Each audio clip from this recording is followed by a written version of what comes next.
On est bon. Elle a dit que si tu vois 4 ans moins 10, elle la regardera plus.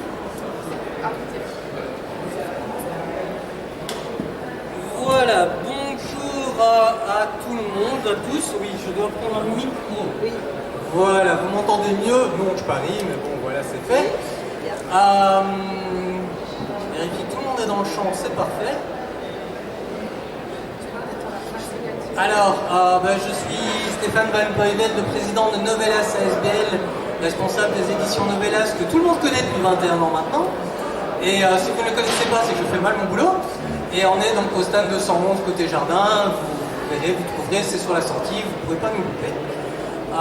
Donc nous avions une conférence qui est censée être notre avenir aux 1000 facettes et qui devait être animée par mon ami Cyril Binand qui est bloqué quelque part entre ici et là-bas et j'espère arrivera quand même à un moment donné pour prendre le relais. Mais bon, voilà. En attendant, je vais assumer la présentation. Bon, en vrai, c'est ce que je fais depuis des années, donc c'est pas trop grave, mais voilà. Je vais donc commencer par présenter les intervenantes. Ils vont se présenter elles-mêmes. Julie. C'est Léon. Voilà, alors bonjour tout le monde, je m'appelle Julie, j'ai 29 ans et je suis enseignante, mais si je suis ici c'est pour vous parler de mon projet de bijouterie sur le thème des cartes de tarot, dont je parlerai un peu plus tard je suppose. Mais voilà, je suis très contente d'être là, merci beaucoup à vous aussi d'être présents. Et de rester. Ça concerne. Bonjour tout le monde.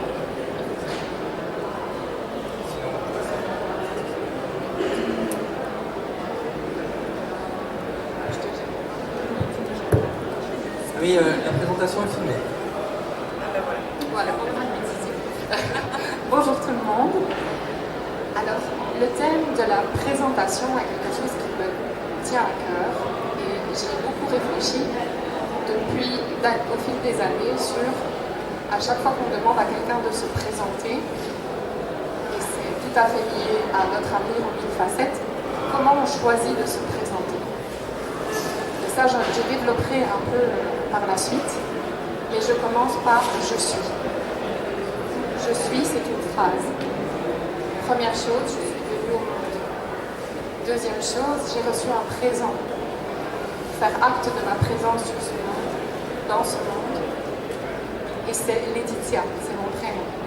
Donc je suis, pour moi c'est important d'avoir conscience de ce que l'on dit juste après le je suis.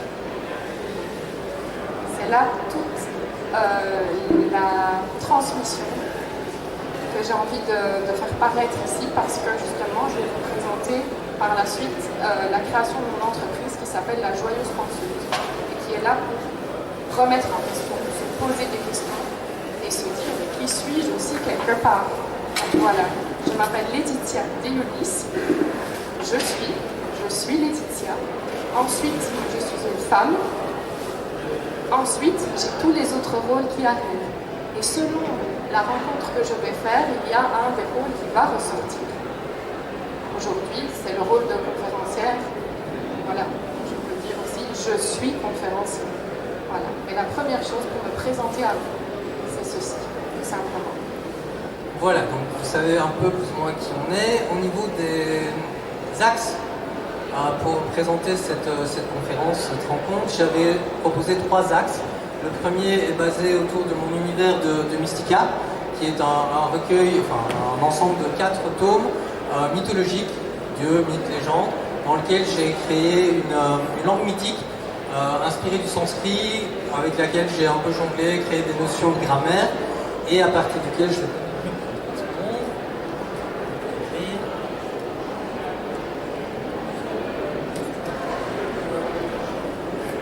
Voilà, et donc j'ai créé à partir des cartes, à partir des livres, j'ai créé des cartes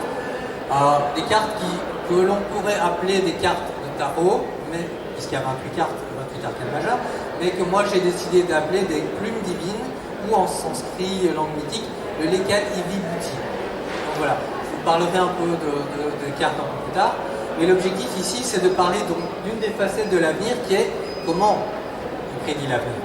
Ce sera en lien justement avec le travail de Julie.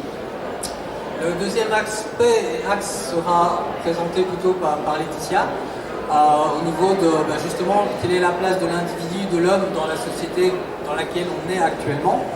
Et Cyril devait aussi intervenir sur 2 ou 3 questions sur notamment l'IA générative et prédictive. Puisque si vous allez sur certains sites d'IA, certaines IA vous proposent de lire votre avenir. Donc voilà. Et d'un autre aspect, c'est aussi quelle est la place de l'humain par rapport au développement de l'IA. Alors moi j'ai écrit un article il y a 2 ou 3 semaines, environ 30 pages, en lien avec la conférence qu'on a donnée l'année dernière, sur la question du grand remplacement de l'humain par la machine. Donc voilà. Là on verra s'il arrive à temps, sinon c'est moi qui le présenterai. Alors à la base c'est lui qui était censé avoir les questions d'amorce, et donc je vais un peu modifier le parcours, mais je vais commencer donc, par toi Julie. Au niveau de ton travail, quel est le lien entre tes bijoux? Donc Julie porte une de ses créations, Valérie Antoine en porte une, et elle en a d'autres à vous montrer, mais donc du coup, peux-tu expliquer un peu d'où viennent ces bijoux et quel est le lien avec la notion d'avenir? Alors, je suis pas du tout cartomancienne, je suis pas une spécialiste du tarot, mais c'est quelque chose qui m'a toujours attirée et que j'ai déjà pu pratiquer avec une cartomancienne. Et je me suis dit, tiens, finalement, quelquefois ça m'a fait peur. Je me suis dit, tiens, est-ce que j'ai vraiment envie de savoir l'avenir ou pas? Et est-ce que c'est vraiment comme ça que je veux l'utiliser? Parce que pour moi, finalement, peut-être que quand on nous fait un tirage, c'est un chemin qu'on nous montre, mais qu'il y a différents chemins, en fait, qu'on peut prendre. Et donc, je me suis questionnée sur, en fait, comment utiliser le tarot autrement, finalement. Est-ce qu'on ne pourrait pas choisir une carte et manifester l'énergie qu'elle dégage? Et de là, je me suis dit, ok, en fait, comment faire pour pouvoir manifester? Et en fait, je porte régulièrement, enfin, je porte tout le temps des bijoux, je suis assez coquette, et je portais régulièrement des pierres. Je me suis dit, mais pourquoi pas, pour ceux qui ne savent pas, la lithothérapie, c'est l'étude des pierres qui dégagent une certaine énergie. Et je me suis dit, mais pourquoi pas créer des bijoux sur le thème des cartes de tarot qui agiraient finalement comme des bijoux un peu talismans. Et donc, j'ai imaginé cette collection avec 9 cartes issues du tarot de Marseille, 8 arcanes majeures et une arcane mineure. J'ai essayé de les choisir de manière à ce qu'elles soient toutes représentatives, qu'il n'y ait pas de répétition et que l'ensemble des cartes puissent parler de manière différente au grand public. L'idée ici, c'était également de pouvoir apporter le tarot à tout le monde, rendre le tarot abordable, parce qu'il est vrai que le tarot de Marseille a des fois une image de sorcellerie, quelque chose un petit peu mystique dont on n'a pas vraiment envie d'avoir accès.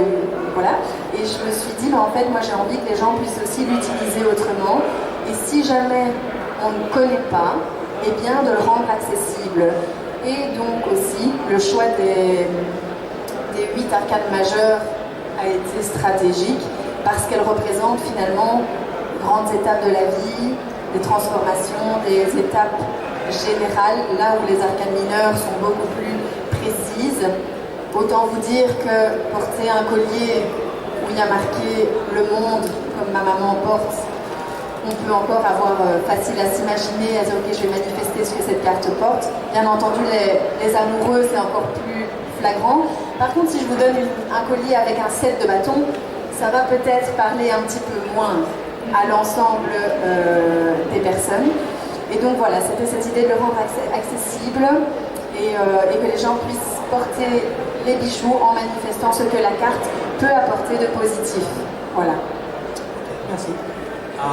Moi j'ai créé mon jeu de cartes divinatoires aussi parce que je tirais les cartes normales, les cartes de tarot depuis 15 à 20 ans avec plus ou moins de succès et donc voilà, donc moi j'ai recréé entre guillemets des notions.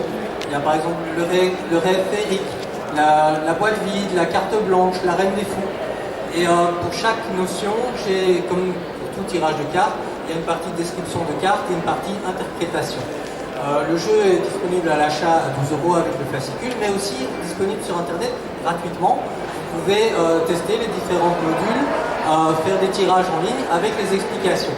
Mais vous n'aurez que les explications de base, c'est-à-dire telle carte signifie telle chose.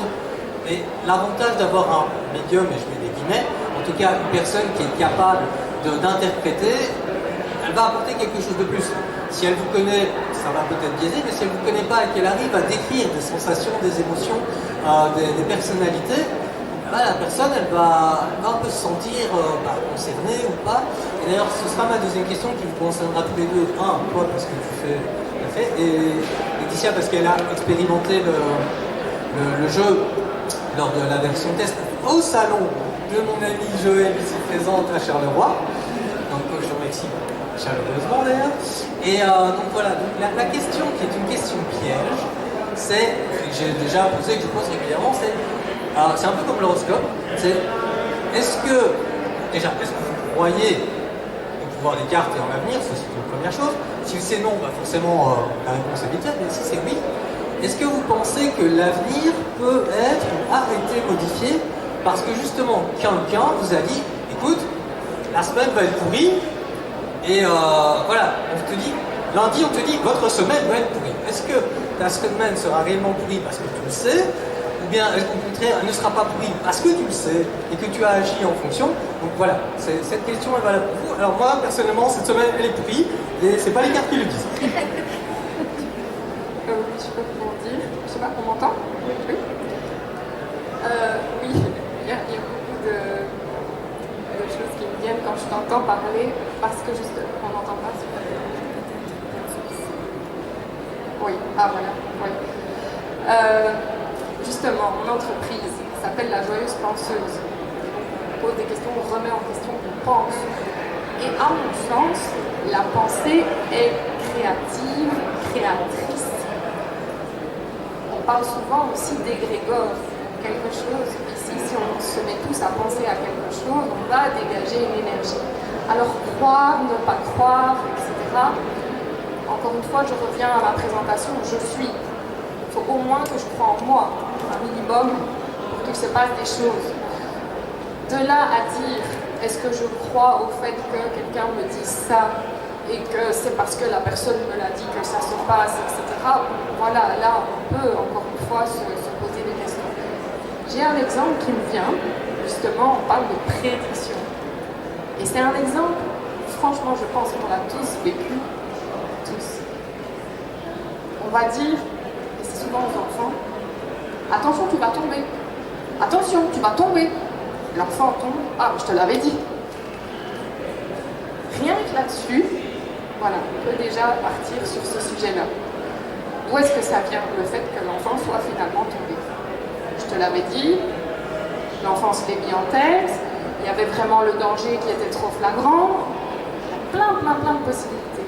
Donc quand tu dis ça, voilà à quoi ça me fait penser. Et souvent, le réflexe, c'est « oh, je te l'avais dit ». Est-ce que c'est ça? Je n'ai pas forcément la réponse, mais j'aime qu'on se le demande tous. Et si on veut échanger, je pense qu'on peut aussi, parce que les micros sont là aussi pour vous. Voilà.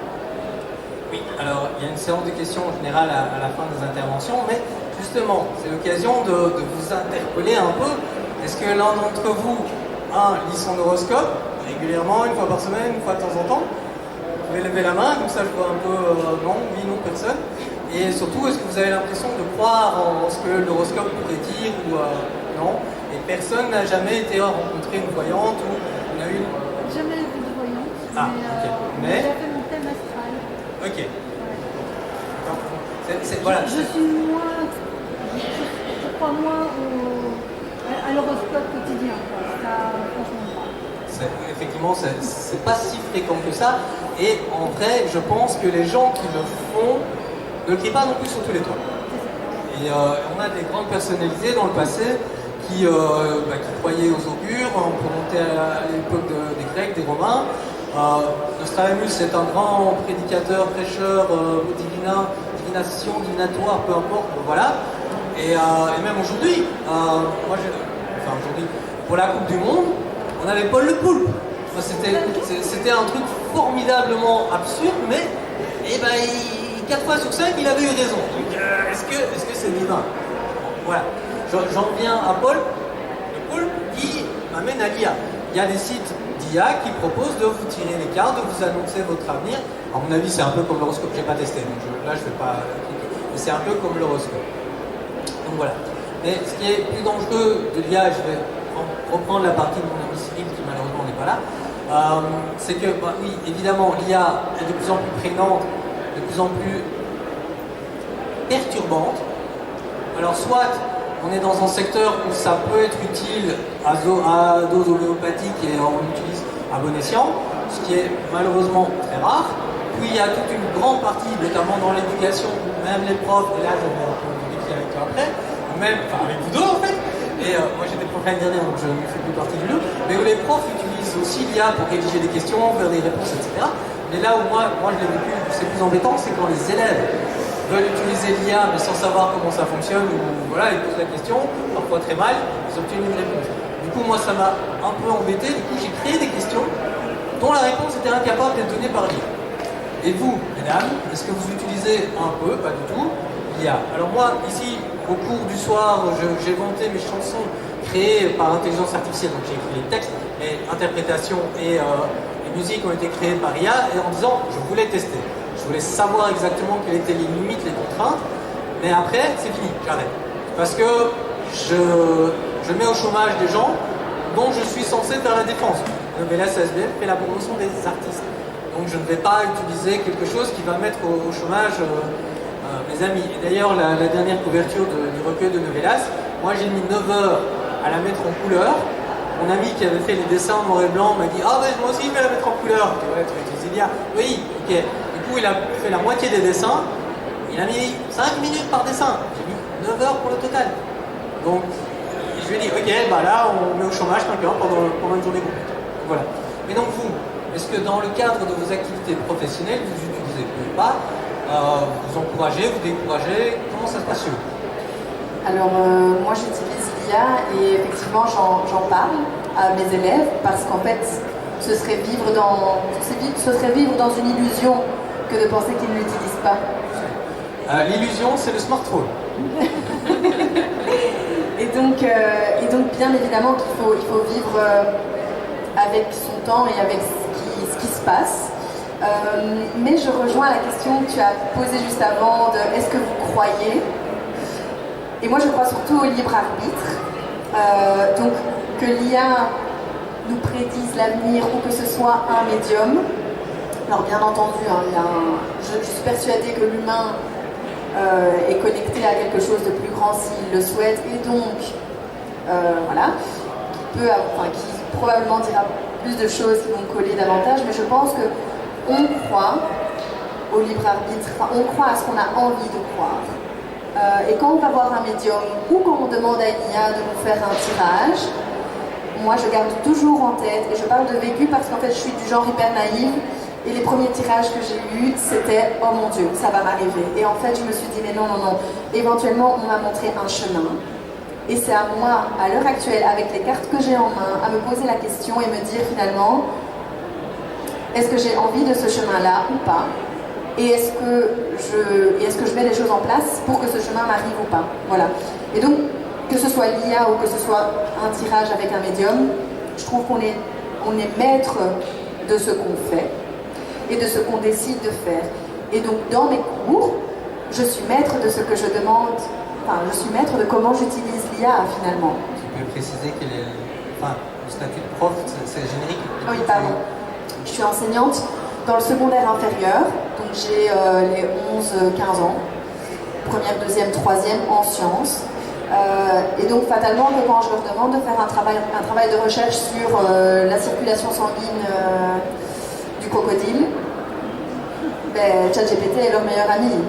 Et ils ont raison, parce qu'en fait, ChatGPT est notre Wikipédia, ou est le Google d'avant.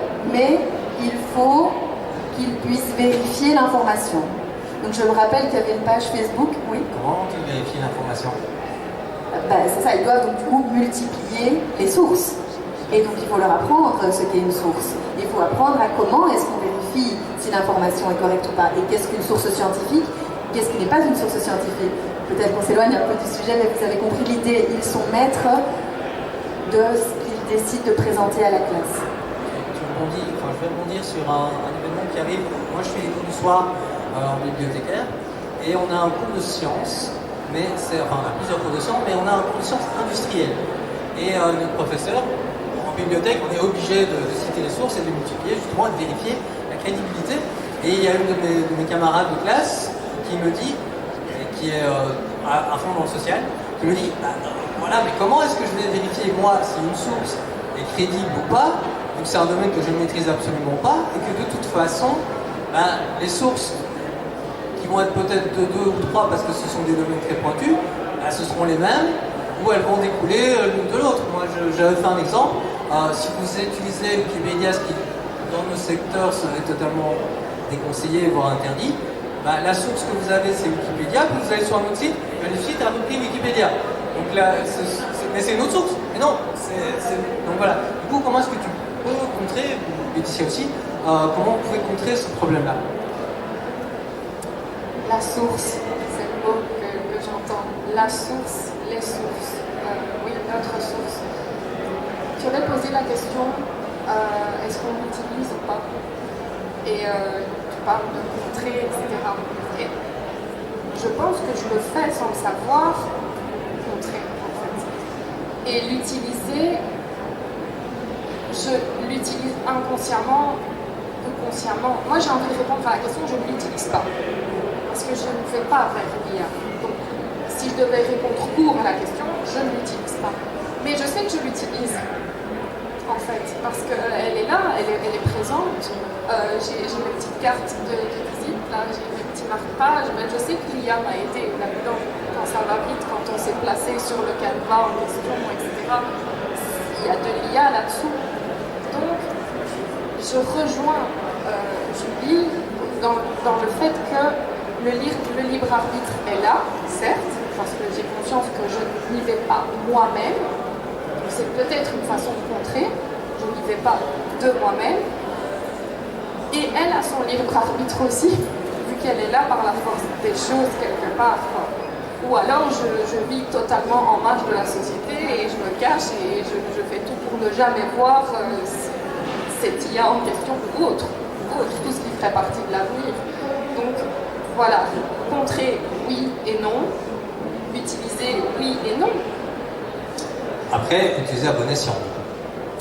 Ça, c'est un autre rebondissement. Parce que voilà, faire un choix, avoir ce libre arbitre et choisir ce pourquoi je l'utilise, avoir conscience de mes intentions, poser mon intention. Mon intention, je reprends l'exemple ici, mon intention ici c'est, tiens, je veux faire voyager le fait que la joyeuse penseuse est là, elle existe, il y a sa petite publicité à faire, donc mon intention, elle est là, elle ne va pas plus loin. Je vais rien faire d'autre à travers cette IA. Donc, je pense que c'est, pour moi, à mon sens, l'intention qui compte. Quelle est mon intention derrière ma recherche, derrière mon utilisation, derrière mon choix que j'ai ou que je n'ai pas, entre guillemets. On va embrayer entre le lien entre l'IA, l'intelligence artificielle, la technologie et l'humain. Mais avant, je vais donc introduire un peu tout ce qu'il y avait dans mon article, où j'avais essayé de démontrer que l'IA pourrait, là, vous choisissez le verbe que vous voulez, remplacer plus ou moins l'homme. Et la question était de savoir oui, non, dans quel secteur.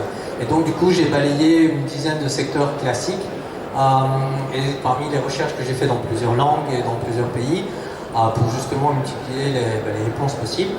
Une des ressources que j'ai eues, c'était un tableau qui classait par secteur l'intervention en pourcent de l'IA qui allait de plus ou moins 30 ou 40%, c'est-à-dire peu d'intervention de l'IA, jusqu'à 100%.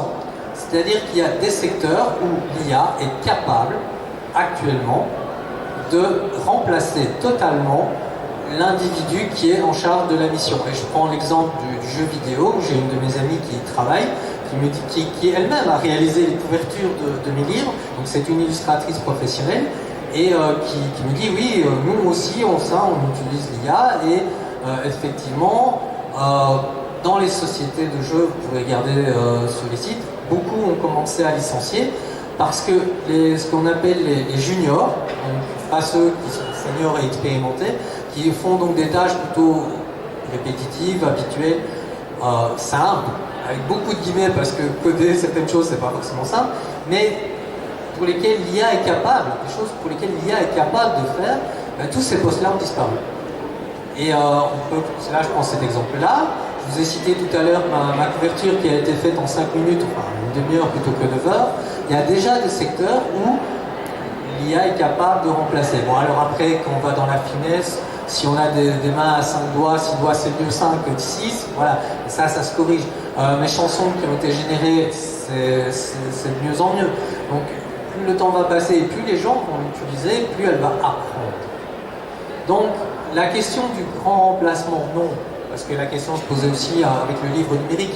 Est-ce que le livre numérique va remplacer le livre papier ? 15 ans après, je vois qu'à la fin du livre, on est encore tous là à acheter des livres papier, donc la question est plutôt biaisée. Mais est-ce que certains secteurs sont menacés ? Oui. Là, je vais laisser la parole à Laetitia qui est plus donc côté humain. C'est comment peut-on expliquer à l'humain que tu vas perdre ton boulot, ou bien que pouvons-nous faire pour qu'il ne perde pas son boulot ? Là, j'ai envie d'aller vers mes propres expériences. Donc, quand je me suis présentée au début, je vous ai parlé de mon entreprise. Et en fait, elle est née à travers ma vie, le fil de ma vie, le fil conducteur de ma vie et de tout ce que j'ai vécu. Et donc, pour vous situer, et ça rejoint vraiment on l'a pas encore mentionné, mais les réseaux sociaux. Les réseaux sociaux. Pour moi, réel, virtuel, c'est un peu la même chose. Je peux parler à quelqu'un au téléphone, c'est réel, c'est virtuel. Vous voyez, donc les réseaux sociaux, ça a été... Il y a une réponse.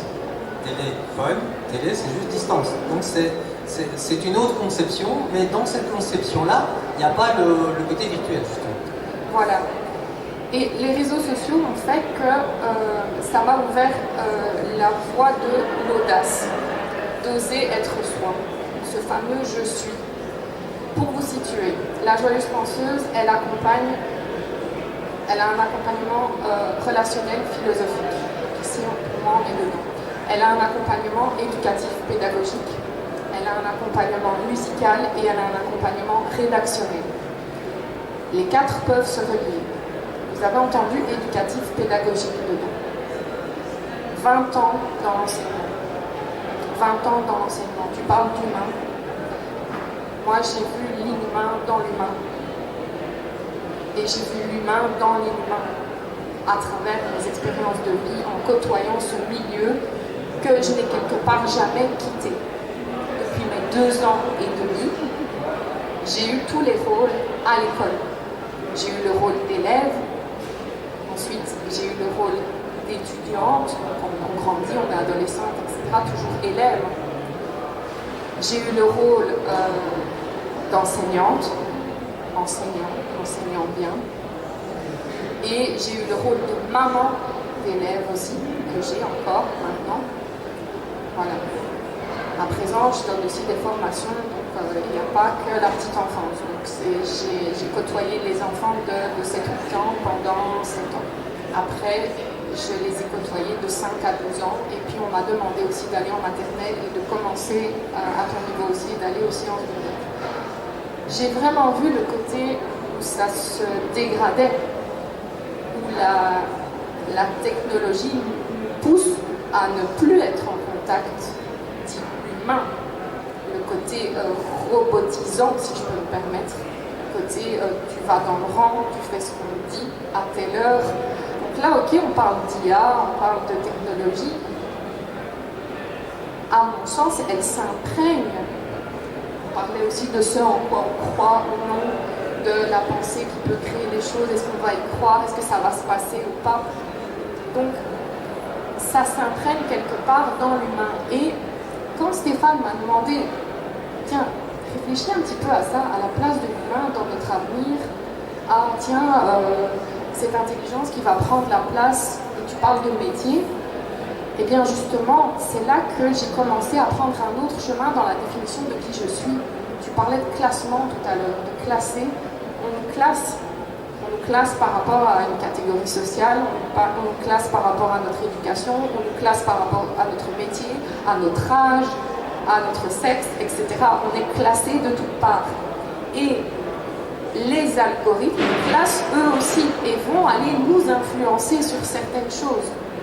Donc notre avenir d'humain dans tout ça, ma réflexion là-dedans, c'est ok, je suis née dans un corps dit humain. C'est comme ça qu'on va se reconnaître. Donc, il y a la classe animale, végétale, minérale. Justement, je trouve ça génial de retrouver avec Julie ici qui nous parle du minéral parce qu'on l'oublie fréquemment. On rejoint souvent par rapport à l'animal, mais est-ce que l'humain est proche de l'animal, etc. Le minéral, où est-il dans l'histoire? Le végétal, où est-il dans l'histoire aussi? Et c'est de là aussi mon logo, on voit un arbre, tout est relié, qui a besoin de ces minéraux, qui a besoin, etc. Donc on est dans ce corps humain, et moi, je vais laisser flotter la question, qu'est-ce qu'être humain?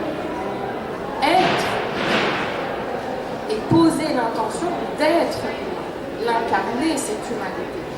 Et je t'ai envoyé dans mon écrit, est-ce que l'humanité est réellement née quelque part? Ou est-ce qu'elle est en gestation? Est-ce qu'elle est vraiment née? Voilà, c'était ça. Pour trouver sa place, est-ce que ce serait pas ça? Est-ce que ce serait pas sa naissance qui va faire qu'elle va avoir sa place? Alors moi j'ai 2-3 exemples concrets. Je suis étudiant en bibliothécaire et donc j'ai fait quelques stages en bibliothèque publique où la question de... donc j'ai présenté d'ailleurs mercredi avant de venir à la foire une partie de mon travail de fin d'études sur les puces RFID qui sont donc des ondes radio qui permettent de scanner plus facilement des livres, ici je vais parler en profane des livres, et des bornes qui permettent aux gens de venir eux-mêmes scanner le livre. Et donc justement, l'un des problèmes, c'est formidable, ça fonctionne, quand ça fonctionne, c'est génial, tout ce qui était musclé. Le problème que l'on posait, c'est, ok, tu as une borne, et si tu as une borne, ça veut dire que tu vas plus au guichet. Donc le guichetier, le bibliothécaire, il a plein de choses à faire, il risque pas grand-chose. Mais le contact qu'il a avec le bénéficiaire, l'usager, où est-ce qu'il est?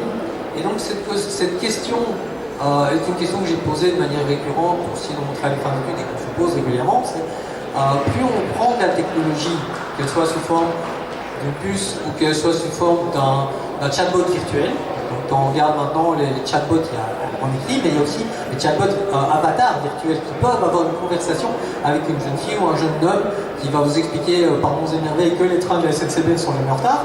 Et voilà, donc ça c'est quelque chose qui est là, qui est déjà là. Et donc du coup, comment est-ce que nous on va protéger ce contact relationnel si malgré tout, on dit oui, amène à la technologie. Moi je vous ai montré mon téléphone, je suis encore un des rares résistants et encore j'ai quand même un smartphone parce qu'au cours on est obligé. Mais voilà, la technologie nous a, je ne vais pas dire vaincus, mais qui n'a pas de smartphone dans l'assemblée? Voilà, je posais la question il y a 10 ans, là j'avais quand même des mains qui se levaient encore. Aujourd'hui il n'y en a plus. Quand je prends le bus, le métro, peu importe les transports en commun, avant je jouais aux cartes dans le train avec des gens que je rencontrais sur le quai, on discutait, on tapait la carte pendant 1 heure. Voilà. Maintenant, tout le monde vient avec son ordinateur, ses écouteurs, son téléphone, ses séries sur le... Voilà, on s'est coupé de l'autre. Si je peux rebondir, on en revient au principe de libre arbitre mentionné par Julie et au principe de l'intention que j'ai mentionné tout à l'heure. Si je pose mon intention en conscience de mon libre arbitre, je sais pourquoi je vais utiliser le smartphone dans la logique, si on arrive encore à réfléchir. Et je vous mentionnais l'enseignement et toutes ces générations que j'ai côtoyées d'année en année, et je les côtoie maintenant dans mon accompagnement à la fois relationnel, philosophique et éducatif pédagogique. Donc, je relis les matières scolaires dans mes accompagnements. Et c'est vrai qu'on sent cette dépendance. Cette dépendance, je vais sur l'écran directement, je vais rechercher. Et j'avais même fait, moi qui aime beaucoup le côté tactile, on est ici à la foire du livre, donc on va avoir un livre en main. Et je mentionne aussi le fait qu'il n'y a plus les boutons Je vais vous donner un exemple. Même mon fils me dit, mais maman, ça va? Tout bêtement, changer de machine à laver.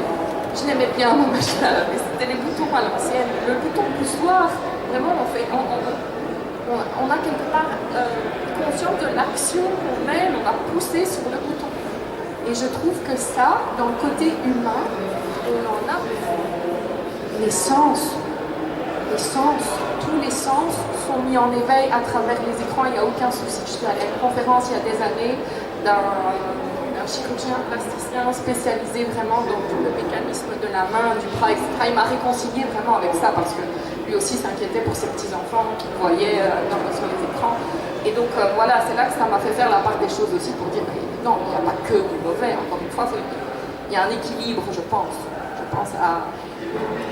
Mais moi, personnellement, je me dis, ben mince alors, je l'aimais bien ce bouton. Et c'est ma machine à laver qui m'a fait prendre conscience que, oui, en fait, on veut lisser à tout prix, quoi. Le lissage à tout prix. Regardez les images qu'on fait avec les photos.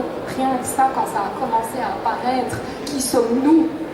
Qui sommes-nous derrière ces filtres, ce lissage intensif, cet écran où il faut juste passer son doigt. Et limite, hein, parfois on passe, ça va très vite. Un paiement, je ne sais pas si vous avez déjà remarqué, mais quand le paiement il part, quoi. À peine on a frôlé. Et je vais poser la question à Julie de manière très pragmatique, mais pour introduire ça, toi et moi nous sommes allés chercher quelque chose à manger, et je voulais payer en cash, et la dame elle m'a dit non, c'est uniquement par paiement électronique. Alors, dans ce genre de conception de l'avenir et de la vie, il est où le libre arbitre? Je pense qu'on sait. Je pense qu'on sait que la société est malade. Hein? Je pense qu'on sait. Je pense que c'est biologique de prendre son téléphone et de scroller ou d'être sur son téléphone parce que ça dégage de la dopamine. C'est biologique. Et on sait que c'est pas bien. C'est comme manger du sucre, d'accord? Ça nous donne un plaisir, c'est biologique. Le sucre, c'est la vie! Voilà, mais on sait que c'est pas bien. Et donc, je pense qu'on sait que la société est malade et que ça va nous demander un effort certain de reprendre notre libre arbitre. Personnellement, j'ai 29 ans, j'ai un contrôle parental sur mon téléphone. Je me suis mis 15 minutes sur Instagram, 15 minutes sur Facebook, je peux pas aller plus loin. C'est toi le parent, tu veux dire contrôle parental, c'est ça que tu as dit? Oui. Ok. Parce que, pour m'autodiscipliner, parce que je me dis, parce qu'en fait je sais que mon cerveau n'est qu'un cerveau. Je peux pas m'en empêcher. T'as désactivé la géolocalisation? Oui. Oui, parce que j'ai pas envie que ça change tout le temps. Mais donc voilà, je pense que il est là mon libre arbitre à moi. Je suis consciente qu'en fait, cette machine est là pour m'apporter du plaisir et mon cerveau y répond sans aucun problème, tout marche à ce niveau-là. Mais donc, je suis aussi consciente que ça m'apporte du négatif et donc je prends les devants et mon libre arbitre il est à ce niveau-là. Je choisis de me mettre une limite. Voilà. Encore une différence parce que Julie, elle a 29 ans. Donc Julie, elle a connu le GSM encore sans Internet. Oui. Maintenant, les plus jeunes, ils ont des smartphones tout de suite. Je vais redire Le choc générationnel en fait. C'est ça. C'est que nous, nos générations, moi j'ai mon premier téléphone à 18-19 ans. Les enfants de 5-6 ans, ils ont leur tablette, leur smartphone déjà à 5-6 ans. Ça, on peut entrer dans un autre débat sur la qualité éducative de certains parents, mais ça, c'est pas le sujet du jour. Et d'ailleurs, on arrive à la fin, donc je voudrais, comme c'est un peu exceptionnel, voilà, aujourd'hui, moi, je vous propose un jeu de cartes qui est absolument pas un livre, ou en tout cas, c'est plutôt rare par rapport à ce que nous on présentait avant. Et du coup, les deux intervenantes ici ne sont absolument pas liées au monde de Novelas et au monde du livre à la base. Donc, je voudrais que vous profitiez de cet instant pour vraiment présenter les produits, mais les productions, au sens pur du terme, en une minute chacune, et aussi une conclusion. Comme ça, on pourra laisser la parole aux spectateurs. Alors, moi, je vous propose... Est-ce qu'on m'entend ou est-ce qu'on m'entend? Ça va, on m'entend? Donc, moi, je vous propose des bijoux. Je vais présenter les bijoux que j'ai apportés ici. Donc, ce sont des bijoux comme ceci, sous forme de cartes de tarot. Il y en a 9. Il y a 9 colliers différents, avec à chaque fois une carte différente. Et alors, j'ai les cartes avec également, je ne sais plus, elles sont juste là en dessous. En gros, je fournis avec le collier une carte qui décrit ce que le collier peut vous apporter si vous décidez de manifester et de poser l'intention de prendre l'énergie que le collier, que la carte de tarot peut développer. Voilà, tout simplement. Donc ça, c'est les produits que je propose aujourd'hui et qui peut finalement influencer ou non eh bien, votre avenir, qui peut avoir certainement 1000 facettes, j'en suis sûre. Car pour moi, la manifestation est quelque chose de réel. Nous manifestons quelque chose dans l'énergie, cette énergie bouge et pour moi ça fait l'effet papillon. Donc voilà. Waouh, magie, mani, les mani. Il y a des gens qui parlent italien. Je crée de mes mains, je fais de mes mains et je deviens ce papillon. Je crée mon cocon. Alors pour ceux qui viennent d'arriver, je m'appelle Laetitia Di Unis. J'ai créé ma propre entreprise qui s'appelle La Joyeuse Penseuse, qui est née un jour où je l'ai écrit, j'adore écrire, c'est une de mes passions aussi, dans un carnet. Je ne savais pas ce que ça allait devenir. Donc voilà, maintenant je le sais. Les intentions, le but, on va dire, de La Joyeuse Penseuse, c'est d'harmoniser et de réharmoniser la relation avec soi-même pour que justement cela se manifeste, que ce soit expansif autour de soi et à l'extérieur de soi. Donc c'est un éternel cycle, un éternel chemin entre tiens, il y a moi, il y a les autres, et c'est l'interdépendance. Ça, ce sont les intentions. Et je propose donc 4 services. Accompagnement relationnel, philosophique, à tout âge, en individuel ou en collectif. Accompagnement éducatif, pédagogique, pareil, à tout âge, en individuel ou en collectif. Les deux peuvent très très facilement se relier, ça se fait même naturellement, j'ai envie de dire, biologiquement. Il y a un accompagnement musical aussi, donc là ça peut faire partie du relationnel philosophique, de l'éducatif pédagogique ou un tout autre projet aussi, où là je joue du handpan. Je ne sais pas si vous connaissez cet instrument, cette soucoupe volante, cette carapace de tortue, ce wok, il est défini. Et donc là c'est le domaine des percussions douces.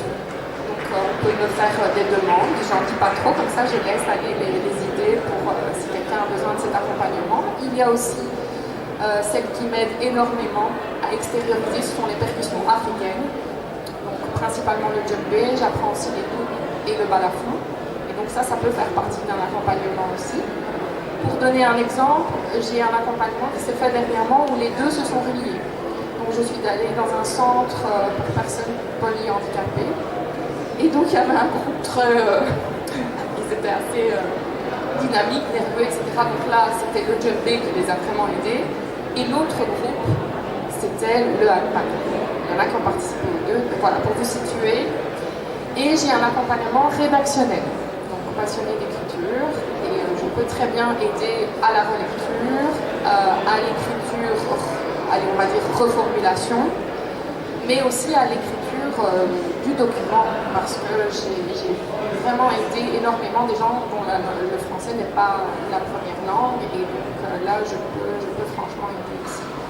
Et donc la conclusion, eh bien, c'est prendre conscience que nous sommes tous en train de créer notre cocon et que nous avons tous nos ailes à déployer. Merci. Moi, en guise de conclusion, je dirais, de par mes origines indiennes, je fais toujours référence au karma, la roue du dharma, le destin, et parfois je me demande ce que le karma me veut. Voilà, j'ai juste aujourd'hui qu'est-ce qui s'est passé, qu'est-ce que j'ai fait pour que ma journée soit pourrie à ce point-là ou aussi merveilleuse. Alors, est-ce que ça dépend de moi, est-ce que ça ne dépend pas de moi? Il y a des jours où j'y crois, des jours où j'y crois pas. Je suis assez partagé sur la question, même si j'ai écrit des dizaines ou des centaines de pages à ce sujet-là, mais malgré tout, je n'ai pas vraiment de réponse. La seule chose que je pourrais vous dire, c'est que le futur, de manière collective en tout cas, est ce que nous en ferons. La Terre est un cadeau qui nous est donné, c'est à nous en tant qu'individus seuls, mais aussi en tant que collectivité, d'en prendre soin. Si on n'en prend pas soin, on voit le résultat, il suffit d'ouvrir la fenêtre. Donc voilà, moi je vous invite juste à votre niveau, et peut-être au niveau collectif, Agissez dans le sens où vous aurez au moins l'impression, si ce n'est la réalité, d'avancer pour le bien-être de vous-même et de votre entourage. Donc ça, c'est le conseil que je peux donner, et l'avenir nous appartient à tous. Voilà. Merci à vous, merci aux intervenants, et je vais maintenant céder la parole aux personnes dans l'Assemblée s'ils ont une ou l'autre question, et préciser peut-être pour quelle personne, quel intervenant d'autre. Voilà. On a quelques minutes, donc profitez-en. Il y a un sujet que vous voulez qu'on approfondisse. Sinon, je vous invite de toute façon à nous rejoindre sur le stade 211 Novelas. Vous aurez la possibilité d'entrer en contact directement avec les intervenants, ou plus tard en passant via novelas.sbl.eu ou novelas.sbl@hotmail.com, et moi je relayerai, vous pouvez entrer en contact. Alors je ne connais pas exactement les disponibilités, site internet, réseaux sociaux, mais là on fera suivre, donc voilà, n'hésitez pas. Pas de questions, on a été très clair. Waouh, ça c'est beau. C'est mieux qu'un chatbot. Donc voilà. C'est le temps de... Oui, là, oui, vous digitez en fait, c'est ça. Et je prends ce temps-là pour te dire merci aussi. Merci. Et Cyril, où que tu sois, on pense à toi. Pensez pour Cyril. Voilà. D'ailleurs, je m'étais promis de faire quand même la blague.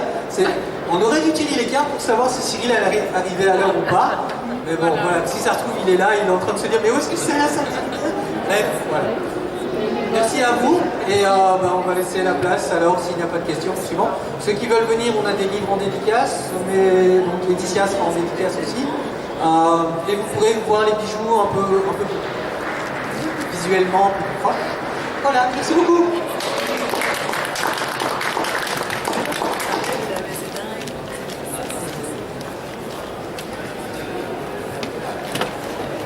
Ça y est, c'était pas évident.